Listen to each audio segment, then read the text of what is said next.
Liberando sus frenos. Hace muchos años, cuando comencé a estudiar las emociones negativas, el punto más crítico que descubrí fue que no se puede hacer ningún progreso hacia la salud, la felicidad, el amor y el cumplimiento del potencial mientras se insista en mantener intactas las emociones negativas.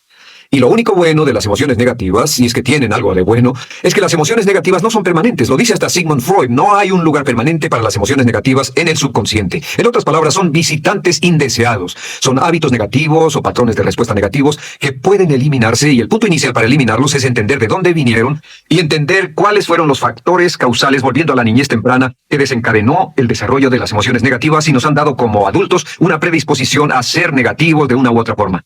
Esto nos lleva al condicionamiento de la niñez temprana. Recuerden que ya dijimos que el punto inicial de los patrones de hábitos negativos compulsivos e inhibitorios era la crítica destructiva. La crítica destructiva es el gran destructor. La crítica destructiva destruye a las personas en su interior y las deja caminando en círculos por fuera. Muchas personalidades han sido minadas y destruidas, mucha autoestima ha sido puesta de lado como resultado de la crítica destructiva más que cualquier otra cosa que podamos imaginar. La crítica destructiva es el gran asesino. Ahora, ¿por qué es eso tan malo? Sabemos que los niños en sus primeros años y al ir creciendo tienen una necesidad tremenda de amor y aprobación de sus padres. De hecho, muchos psiquiatras y psicólogos han dicho que la razón número uno de la enfermedad mental en los adultos es el retiro de amor o el amor no expresado. Sabemos que cualquier persona con prestigio, una persona que es importante para un niño, tiene un impacto enorme en ese niño, y los niños hasta la edad de 6 años tienen muy poca habilidad para discriminar entre una crítica válida y una crítica inválida. Lo que esto significa es que todo lo que diga un padre o un pariente mayor o una persona mayor, cualquier cosa que diga una persona de prestigio o una persona importante para un niño es aceptada como cierta. Es aceptada como una representación válida de la realidad. Si una madre dice eres un niño malo, o si un papá dice eres flojo, si alguien dice no eres dependiente, o si alguien dice que somos estúpidos o tontos o feos, el niño no tiene capacidad alguna para discriminar entre lo válido y lo no válido. Ese niño acepta eso como una verdadera representación de la realidad.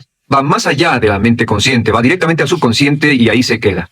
Muchos de nosotros como adultos aún estamos viviendo en base a la información negativa que recibimos cuando éramos niños. Y después como adultos que decimos así es como soy, o siempre he sido así, o algunas personas dirán, pues es de familia, tu padre era así, los hijos son así, tu madre era así, etc. ¿De dónde viene?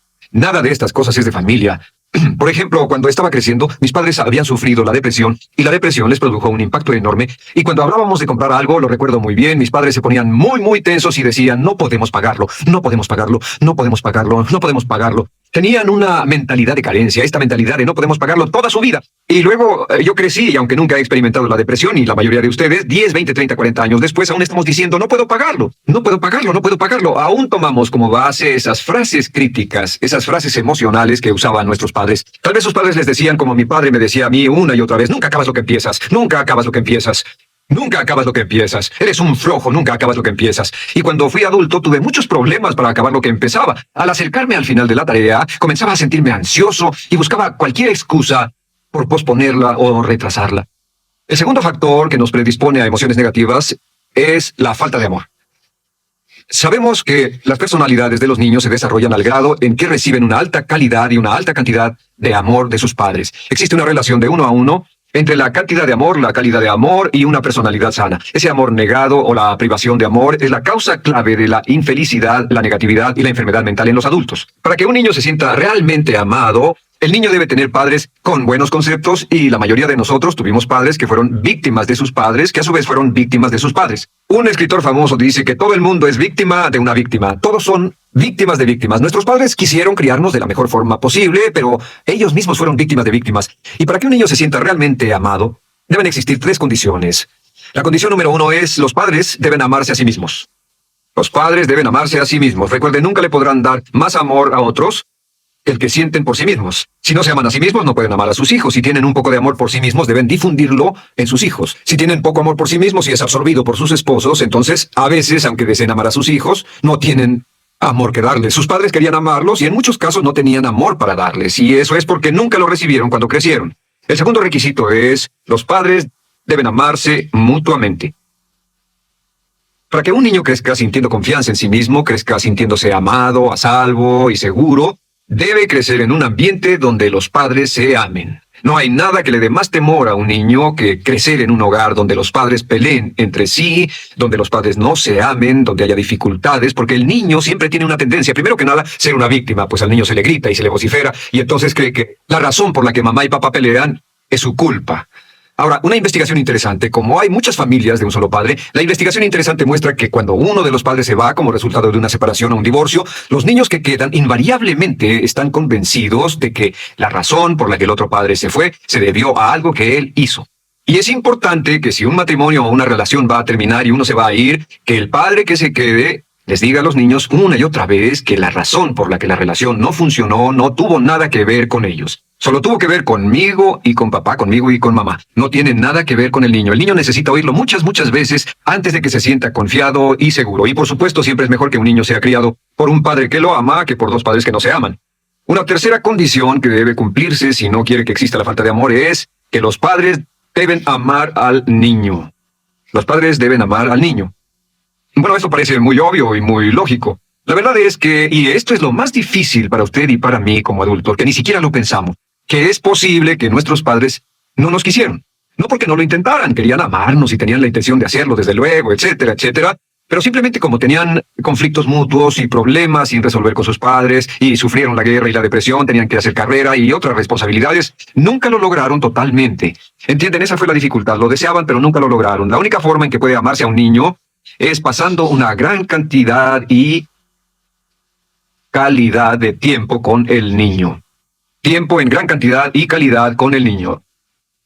10 minutos al día no bastan. Los niños se consideran valiosos según el grado en que las personas más importantes en su vida pasen tiempo con ellos. Si las personas más importantes en su vida, sus padres, solo pasan poco tiempo con ellos, los niños concluyen que la razón para ello es que tienen muchos defectos, que hay algo esencialmente malo en ellos y que por eso sus padres no pasan más tiempo con ellos. Los niños no piensan con la razón, lo hacen en forma emocional. Solo piensan, mi padre está aquí, me ama, y si no pasa tiempo conmigo, él o ella no me aman. Y si cualquiera de esas tres condiciones existió o más cuando estaba creciendo, los padres no se amaban a sí mismos o no se amaban mutuamente, o tal vez no lo amaban porque nunca lo lograron, aunque querían, entonces usted debe haber crecido en conjunción con la crítica destructiva que se llama culpa. ¿Y qué es la culpa? Pues simplemente la culpa es un sentimiento de no valer mucho. ¿De dónde sacamos este sentimiento? Lo obtenemos cuando continuamente gente importante nos critica en nuestra vida y simultáneamente no nos dan el amor que necesitamos. Sentimos que no valemos mucho o que no valemos nada. Y un sentimiento de culpa nos lleva a un sentimiento de falta de mérito, falta de valor y culpa. Y esa culpa, ese sentimiento de falta de mérito, es el mayor problema del siglo XX, la principal fuente de enfermedad mental. Es la fuente principal de los problemas en las relaciones, la fuente principal de enfermedad psicosomática, la fuente principal de la mayoría de los problemas que afectan a nuestra sociedad. Es el profundo sentimiento de culpa y falta de mérito que se expresa o se esconde en los pensamientos o en la actitud. No valgo suficiente. No valgo suficiente. No valgo suficiente. Ya hablamos de la autoestima y de lo importante que es. La autoestima significa me quiero mucho, me quiero mucho, me quiero mucho, me quiero mucho. Las personas que han sido criadas con críticas destructivas durante su vida no solo no se agradan a sí mismas, no sienten que sean lo bastante buenas para nadie, y en muchos casos están llenos de odio por sí mismos. Se odian a sí mismos, se autocondenan o se detestan, y verán que esto sale en sus conversaciones y sale en sus relaciones con otras personas. Las personas que no se quieren a sí mismas, aunque quieran tener buenas relaciones, simplemente no son capaces de ello. Las personas que piensan que no son buenas para nada siempre lo hacen aflorar, siempre será un problema. Ahora, ¿cuál es la razón principal de la culpa? ¿De dónde viene la culpa? La culpa viene de tres fuentes negativas: padres negativos, influencias negativas o religión negativa. Una de las tres. Cualquiera de estas tres usa la culpa. De la culpa se valen y aprovechan, en especial los padres y las organizaciones religiosas, por dos razones. Una es el castigo. La culpa se usa para castigarnos. Cuando estamos creciendo, el castigar es la forma más fácil de hacer que uno se sienta mal. Nuestros padres nos hacen sentir mal castigándonos físicamente o sermoneándonos o regañándonos. Y el castigo es una forma muy eficaz de irnos conformando o de conseguir que hagamos lo que los demás quieren. La segunda razón por la que se usa la culpa cuando se practica en forma consciente, y algunas organizaciones la practican así, es para tener más control emocional en especial, porque se puede controlar a una persona emocionalmente con culpa y manipular su comportamiento. Hay muchas organizaciones que usan la culpa como una herramienta de control y manipulación. Si puede controlar a las personas con suficiente fuerza y en forma emocional, puede conseguir su dinero, puede conseguir su tiempo, puede conseguir su compromiso, demandar sus recursos, etc. Muchas organizaciones usan la culpa para aplicar un castigo. Muchas organizaciones de caridad que se anuncian por televisión, en especial las de causas benéficas que involucran a niños o a personas incapacitadas, usan un sentimiento de culpa. A usted le va tan bien que debe sentirse culpable por estas personas que sufren. O envíenos algo de dinero y eso se encargará de su culpa por un momento hasta que lo incluyamos en nuestra lista de correo, etcétera. Y la culpa es un estándar. ¿Por qué se usa tan comúnmente?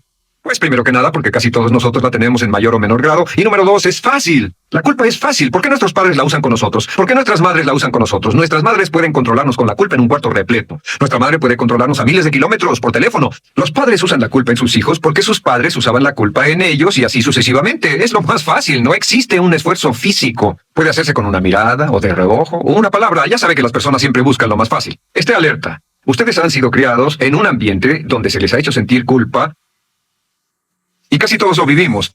Debemos entender que la culpa es como una letrina o bacterias emocionales negativas que se colocan en la raíz de su psique o su subconsciente y activan todas las demás emociones negativas. Furia, odio, envidia, resentimiento, frustración y duda, temor, etcétera. Las crea y las activa a todas. Y la forma para, en realidad, deshacerse del centro es exorcizarlo, extirparlo. Y es lo que vamos a hacer el resto de esta sesión. Primero, ¿cómo podemos saber si nos criaron con sentimientos de culpa? Bien, a esto le llamamos la manifestación adulta de la culpa. Manifestación adulta de la culpa. Puede saber, probándose a sí mismo, ¿cuánto de esto tiene? Número 1, la manifestación adulta de la culpa es que tiene sentimientos de inferioridad, sentimientos de inadaptabilidad, y de no merecer las cosas. No siente que merezca que le pasen cosas buenas. Si una persona ha sido criada con crítica destructiva y se le hace sentir culpa, entonces cuando logra éxito, aún con un tremendo esfuerzo, tiene una tendencia terrible de sentir que no se lo merece. A esto se le llama, por cierto, temor al éxito. El temor al éxito es solo otra forma de decir que la persona que ha estado condicionada a pensar de sí misma como poco valiosa o no lo bastante buena, se siente muy incómoda cuando experimenta el éxito. Se siente muy tensa y a disgusto. Realmente si sienten demasiada tensión, comienzan a aspirar cocaína, a beber demasiado alcohol, se enredarán en comportamientos autodestructivos, tendrán una sensación tremenda de ansiedad, como si alguien fuera a descubrir algo de ellos. Hay un libro en la librería que dice, si me está yendo tan bien, ¿por qué me siento como un impostor? Tienen el llamado síndrome del impostor. ¿Alguna vez ha tenido éxito en algo y la gente ha ido a usted a decirle, vaya, hiciste un excelente trabajo, o eso es maravilloso, aunque haya sido muy duro para usted, y sintió que los demás iban a descubrir? Se siente como que, es decir, que iban a descubrir que realmente no es bueno, que solo fue un fraude, solo un accidente, y por supuesto es lo que dice, fue coincidencia, fue un accidente, la verdad, no sé ni cómo lo hice. Hacen todo lo posible por huir de ese sentimiento de inferioridad y de no merecer las cosas. Estén muy alertas. La segunda manifestación adulta de la culpa es la autocrítica destructiva. Hay una línea de un gran poeta que dice, aquellos a quienes se les hace mal, hacen mal a su vez. Los niños a muy temprana edad, a veces a la edad de 2 o 3 años, comienzan a menospreciarse, se desgarran, hasta se golpean y se castigan físicamente si se les critica demasiado. Siempre dicen el equivalente de no valgo suficiente o no soy muy bueno, y se castigan a sí mismos. Y la crítica destructiva es un síntoma real de un sentimiento escondido de culpa e insuficiencia. El número 3 es que, fácilmente manipuladas por la culpa, las personas pueden jalar sus cordones de culpa en forma muy simple. Realmente vemos que existen 2 tipos de personas en el mundo, los lanzadores de culpa y los receptores de culpa. Invariablemente, estas personas se atraen mutuamente. Y por supuesto, el lanzador de culpa es la persona que se identifica con el padre que lanzó la culpa, y el receptor es la persona que se identifica con el que atrapó la culpa. Pero los lanzadores y los receptores de culpa se unen, se equilibran perfectamente, se establecen y forman una nueva generación de lanzadores y receptores de culpa. Podemos decir que usted es fácilmente manipulado por la culpa, porque ha estado muy bien condicionado. Su jefe puede tirar de su cordón de culpa, una persona en un autobús puede tirar de su cordón de culpa, una sobrecargo puede tirar de su cordón de culpa. Esté muy alerta a esto. La cuarta manifestación de culpa es que usted la usa. Usa la culpa y culpa a otro generosamente. ¿Por qué? Pues si ha funcionado en usted, la hará funcionar en ellos. Le parecerá que es un intercambio, un trato muy justo. Usa la culpa y la culpabilidad y se convierte en la base de sus relaciones con los demás. Cuando algo sale mal, les echa la culpa a ellos. Algo sale mal, culpa a alguien más. En cuanto hay un problema, busca a quién culpar. Un experimento muy interesante con la cámara escondida hace algunos años fue que hicieron una plancha de hielo y la pusieron en la acera sin que nadie los viera. No hacía mucho frío, pero lo hicieron y observaron cómo reaccionaban las personas cuando pasaban por ahí, cuando caminaban por ahí, llegaban a esa plancha de hielo, se desequilibraban y se resbalaban y lo primero que hacían era observar a la persona más cercana a ellos, enojados, verdaderamente furiosos. En otras palabras, buscaban a quién culpar. Y si no había nadie cerca de donde habían caído, se levantaban otra vez, miraban a su alrededor, no había nadie y entonces pateaban el piso, pateaban con fuerza y se iban. Nuestra tendencia natural cuando algo sale mal es buscar a alguien o algo a quien culpar, en especial si nos quedaron con una culpa continua. Y la quinta manifestación es lo que llamamos lenguaje víctima. Ahora recuerden que hablamos sobre la ley de concentración. Dice: lo que siembras cosecharás. También dice: si usas lenguaje de víctima, mantienes viva la culpa, la refuerzas, la edificas, la cultivas, la utilizas. El lenguaje víctima es lenguaje como no puedo, no puedo, no puedo. Cuando dice no puedo, no puedo, no puedo, envía un mensaje a su mente subconsciente y la mente subconsciente comprende que está inhabilitado, que no tiene control, que es una víctima. Y cuando desea poder hacer algo, su mente subconsciente retroalimenta su mensaje y dice: no puedes, no puedes. Y lo segundo que dice es tengo que, y otra vez no tengo control, no estoy a cargo. Pero existe otra expresión de lenguaje víctima que debemos evitar, y es esta: trataré. Trataré, sea lo que sea, trataré. ¿Qué significan las palabras trataré? Pues déjenme decirles qué significan. Significan voy a fracasar y lo digo anticipadamente para que no me vengan con represalias. En otras palabras, dice trataré de llegar a tiempo, pero lo que está diciendo es tal vez llegue tarde y no pueden reclamarme porque dije que trataría. Cuando una persona dice trataré, está disculpando su fracaso por anticipado. Si fuera al doctor y el doctor lo examinara, lo auscultara y le dijera, pues está en pésimas condiciones, tendremos que intervenir, debemos llevarlo al hospital ahora mismo, me sorprende que haya llegado aquí, usted dirá, bueno doctor, espero que haga un buen trabajo. Y él dice, trataré. Si él dice eso, usted seguramente buscará otro médico. O si va a un abogado. Lo culpan de algo y va a un abogado y le presenta su caso y dice, oiga, va a defenderme, y él dice, trataré. ¿Qué está diciendo? Está diciendo, escuche, he estudiado el caso y por lo que veo no hay mucha esperanza, pero lo tomaré de todos modos. Trataré son los que tratan de conseguir que les pague por anticipado. Otro juego de palabras que no debe usar. Por cierto, con respecto a trataré, lo que debe decir es lo haré o no lo haré. No trataré. Si alguna vez en nuestro negocio tenemos un negocio muy activo, si llamamos a alguien y le pedimos alguna cosa o algún trabajo y dice trataré de conseguirlo para el viernes o trataré de terminarlo a tiempo, al instante sabemos que lo que quiere decir es que quiere sentirse libre, no comprometerse. Así que nunca dejamos que nadie se vaya con un trataré. Debe ser hecho o no y queremos obtener una seguridad. Si hace falta, nosotros lo hacemos. Cuando dicen trataré, lo que están haciendo es que se están lavando las manos. Esté alerta. La otra palabra es desearía. Dicen que un deseo es una esperanza o una meta sin energía detrás. Desearía. ¿Qué significa un deseo? Desearía significa que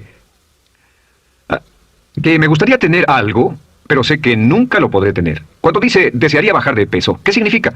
Las palabras no dichas son, pero sé que no puedo. Porque no, por las excusas que tiene y el metabolismo que tiene y los problemas, etcétera. Siempre hay razones por qué debe salir, etcétera. Desearía dejar de fumar, desearía estar en forma.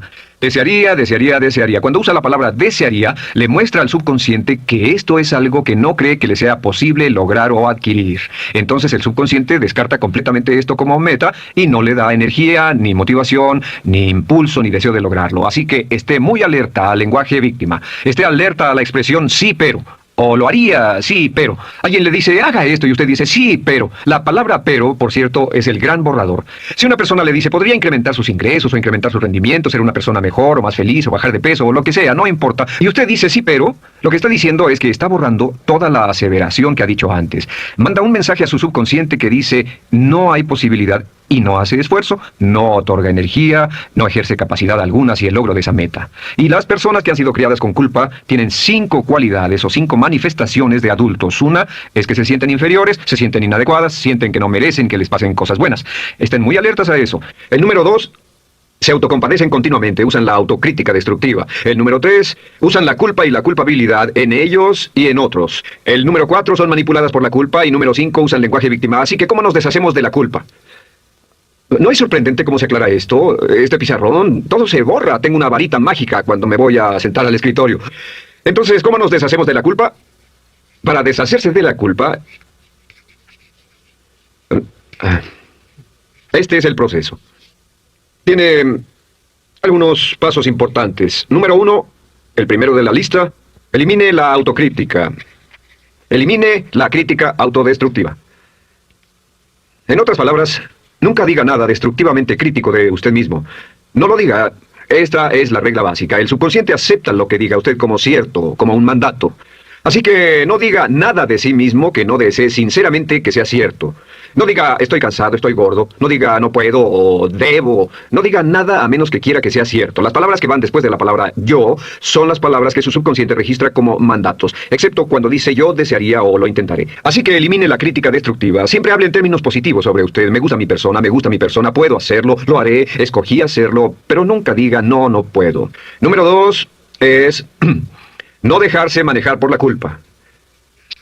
Rehúse ser manejado por la culpa.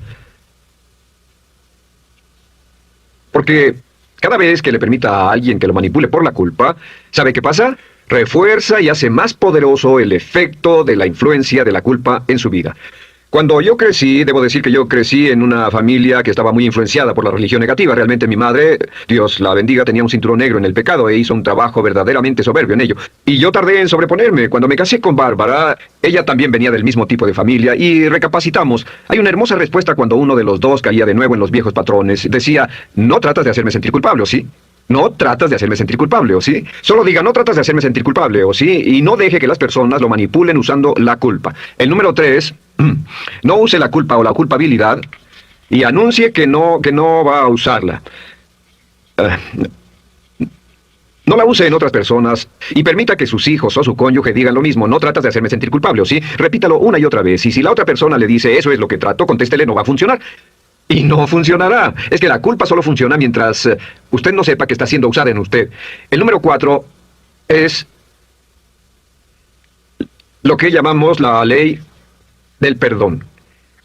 Es la más importante de todas. Realmente es el centro, es el meollo de toda esta sesión. La ley del perdón simplemente dice que usted está sano mentalmente hasta el grado en que pueda perdonar libremente y olvidar las ofensas. Que su habilidad para perdonar a los demás es la clave que determina su felicidad y su éxito en la vida. Su habilidad para perdonar a los demás es la única forma de eliminar la culpa. Su disponibilidad para perdonar a los demás y olvidar ofensas es el determinante más importante de si usted está o no totalmente integrado y es un adulto que funciona como ser humano. Porque la tendencia de culpar y de guardar rencores es una tendencia patológica infantil que la poseen todas las personas que están enfermas mentalmente. La habilidad para olvidar, para perdonar libremente, es la marca del ser humano realmente iluminado. Ahora, acepte eso como real. Hay 4 personas a las que debe perdonar. Número 1, perdone a sus padres. Perdone a sus padres por todo lo que le hayan hecho para herirlo. La mayoría de nuestras investigaciones muestran que casi todos nuestros problemas como adultos se remontan a no estar dispuestos o no poder perdonar a nuestros padres por algo que hicieron que nos hirió. Perdónelos un 100%. Escríbales, llámeles por teléfono, dígales, o cuando menos perdónelos en su corazón, pero perdone a sus padres. Número 2, perdone a los otros. Perdone a todos los demás. Perdone a todos los que lo hayan herido de algún modo, por cualquier cosa, y déjelo así. Ahora, hay muchos que dicen no puedo perdonar a esa persona por lo terrible que me hizo. Pero recuerde esto, el perdón es perfectamente egoísta. El perdón no tiene nada que ver con la otra persona, solo tiene que ver con su paz mental y con su propia integridad mental. Número 3, perdónese a sí mismo. Perdónese por todas las cosas débiles, tontas, insensatas y estúpidas que haya hecho, porque todas las personas han hecho cosas tontas, insensatas, estúpidas y ridículas, pero perdónese en un 100%. Y finalmente, la última parte de esto, si ha hecho algo que hirió a alguna persona, vaya a disculparse. Es sorprendente el hecho de vidas que se arruinan año tras año por personas que no tienen la fortaleza intestinal, las agallas y el valor para decir lo lamento. Una de las cosas más importantes es desarrollar carácter hasta el grado en el cual hacemos las cosas que son muy difíciles para nosotros, hasta el grado en el cual hacemos las cosas que sabemos que están bien, aunque sean difíciles, en especial cuando son difíciles emocionalmente. Y la clave para deshacerse de la culpa, la clave para ser una persona total y completamente positiva, es perdonar a los demás. Perdone a las personas con quienes ha sostenido una relación, perdone a sus jefes anteriores, perdone a los amigos que lo han herido, perdone las inversiones que estuvieron equivocadas, perdone a los jefes que lo despidieron, perdone a sus padres, perdone a todo el mundo. Desarrolle una actitud hacia la vida con la que rehúsa guardarle rencor a los demás. Solo repita una y otra vez, los perdono a él o a ella por todo. Los perdono por todo, los perdono por todo. Y eso es todo. La clave para librarse de las emociones negativas es rehusarse totalmente a continuar con cualquier situación negativa. No olvide que es un acto muy egoísta y será tan egoísta como usted quiera. El acto del perdón lo libera y libera a la otra persona y le garantiza que se moverá rápidamente hacia el cumplimiento de su potencial. Para tener éxito, una mujer debe ser mejor en su trabajo que un hombre. Golda